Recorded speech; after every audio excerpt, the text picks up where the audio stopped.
जिल्हा परिषद कार्यालयात दररोज हजारो नागरिक विविध कामांसाठी येतात, मात्र या कार्यालयातील मूलभूत सुविधांचा अभाव दिवसेंदिवस गंभीर होत असल्याचे चित्र आहे.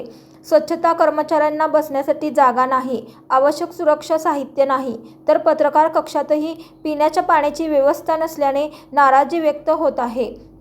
स्वच्छता कर्मचाऱ्यांना हातमोजे, गमबूट, मास्क यांसारखी सुविधा साधने उपलब्ध नसल्याचा आरोप केला जात आहे.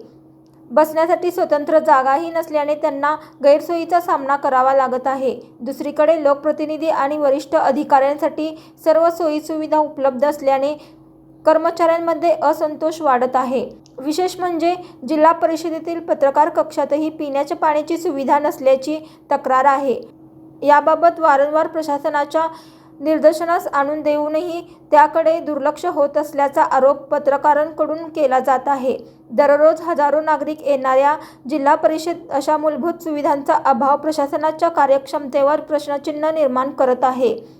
मुख्य कार्यकारी अधिकारी, CEO आणि संबंधित लोकप्रतिनिधी या प्रश्नांकडे गांभीर्याने लक्ष देऊन तातडीने उपाययोजना करणार का, असा सवाल कर्मचारी, पत्रकार आणि नागरिकांकडून उपस्थित केला जात आहे.